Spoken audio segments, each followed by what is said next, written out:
Hallo Leute, guten Tag! Thursday nga pala ngayon guys. At papunta kami ngayon sa school ni Kuya dahil summer fest nila ngayon. 3 p.m. nga ang call time nila pero baka 4 p.m. na kami makarating doon. Dahil galing pa ng work si Tatay Miko at inantay pa namin siyang makauwi.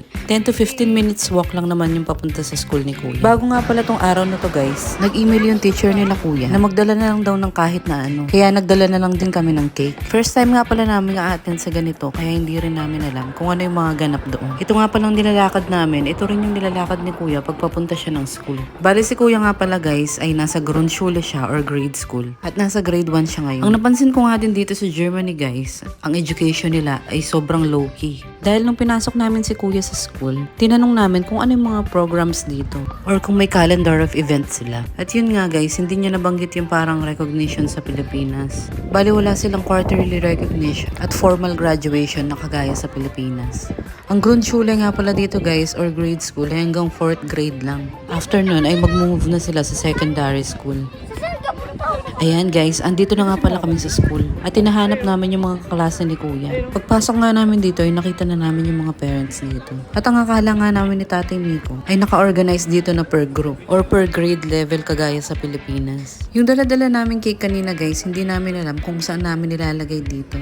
Kaya nung may makitang teacher si Tatay Miko ay nagtanong siya kung saan nga namin to ilalagay. Medyo nagulat nga lang kami dahil yung cake na dala namin ay pinalagay dun sa table kung saan yung mga binibenta nilang pagkain. Dahil for donation daw pala yun. So yun nga guys, ang expect talaga namin is magsasama-sama yung mga magulang sa table tapos mag-share-share ng food. Pero guys, hindi pala yan ganun dito. So ang ginawa na lang namin guys ay hinanap namin yung mga klase ni Kuya para makapaglaro sila.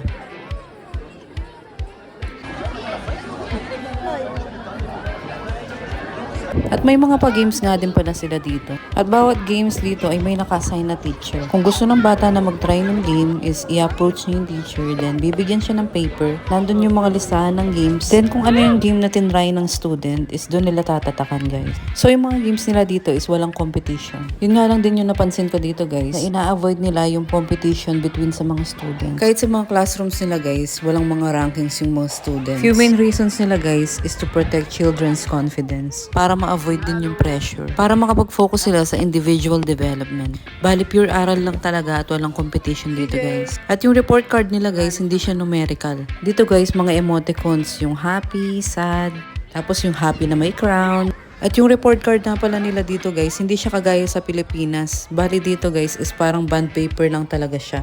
Bali nakasulat dun guys kung ano pa yung mga dapat i-improve ng bata sa school. Kagaya sa case ni Kuya Adam guys, which is understandable naman dahil kadarating niya lang dito sa Deutschland. Expect na namin na yung Deutsch niya or yung pagsasalita ng German is kailangan ma-improve.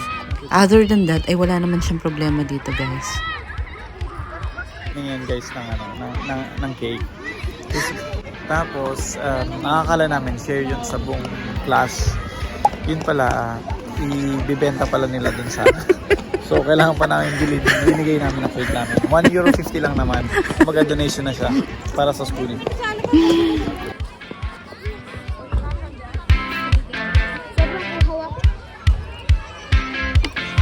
Water is life. Ayun yung baka namin dito sa school. Pangmalakas ang Para sa cake dapat yan. pangmalakas ang cup.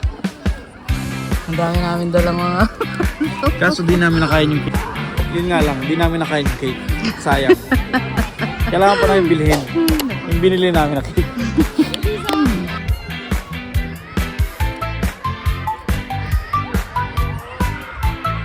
So yan guys, hinayaan na muna namin maglaro yung dalawa para ma-enjoy din nila yung araw na to.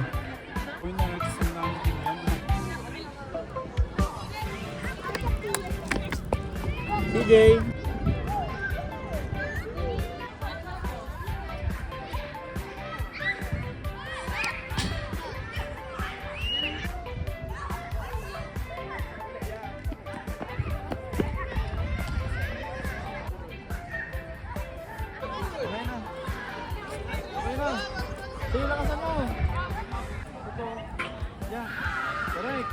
Wow!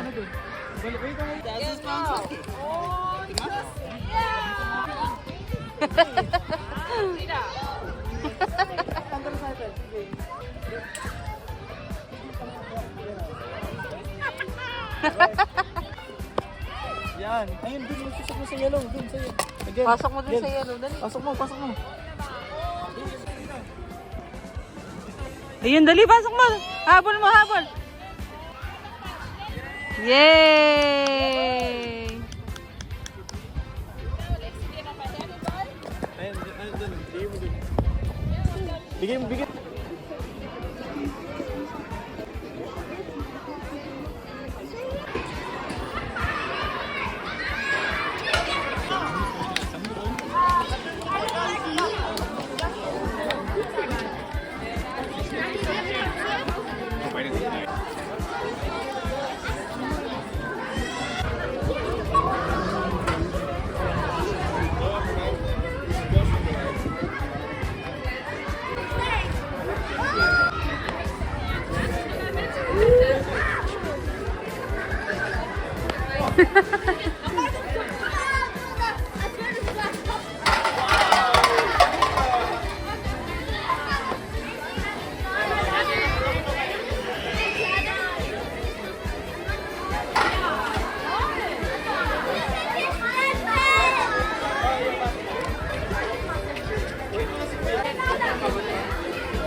So ayun guys, 6 PM na at pauwi na rin kami.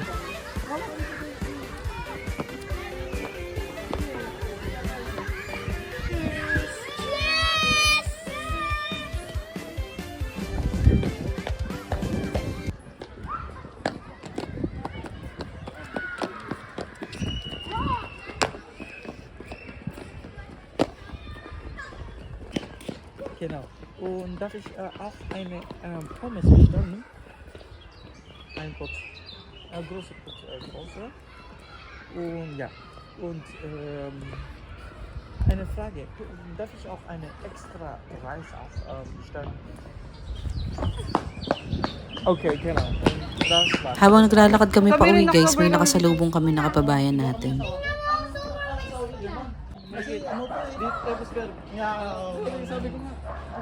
Si Kuya. Sige kuya. Sige. Ingat natin. Hi Kuya. Ano ka na? Nung label ko na. Kuya, stop. Pag-green ha, pag-green. 9. Itong way na to guys, ito din yung dinadaanan ni Kuya pag pauwi siya galing school.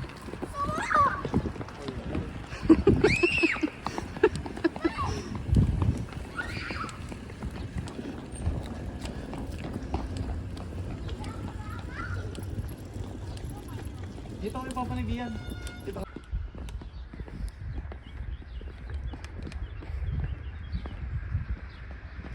Maahan si Kuya. Wala mo ka na Pilipinas. 6'7". Ganda ng damit ni CJ. 6'7". Ano ba, Jay?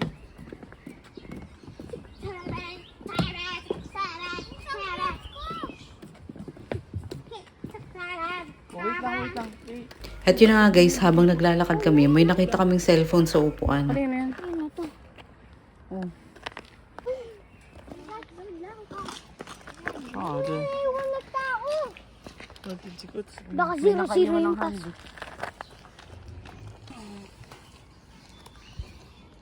Kung may ano sana, pulit sa'yo dito. At yun na nga guys, iniwan na lang din namin yung cellphone dahil baka sakaling balikan pa ng may-ari. Tanongin kaya natin. At yun na nga guys, binalikan siya ng may-ari. Punta na ba no? Lock. Electric scooter mo. Pero pagdating natin doon, sakto ba? Kain na lang tayo.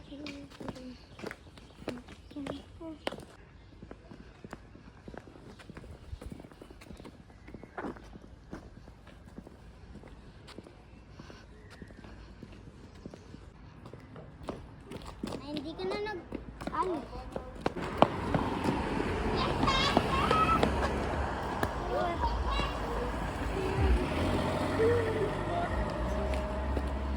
Balik ka buwada. Butter. 2% is 4%.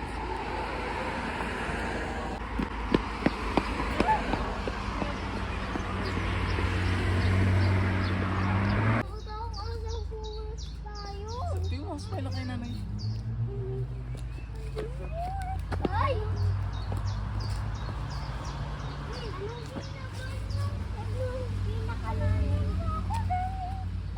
Bei 3, 4, 5, 6, 7, 8, 9, 10, 11, 12, 13, 14, 15, 16, 17, 18, 19, 20. Pero tignan, dami na.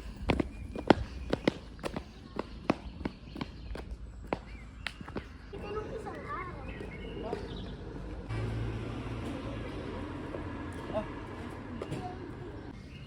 Wow, ang sweet. Danke! Ang dami yan. Madami! Oh, kunin mo yun. Kunin mo yun, Nay. Thank you. Ah! Hi, Ben. Iyak ko yun, Nay. Paham, pansing. Kema. Eh, lakon sa'yo. So, di, ano, Alin, yung ganito na.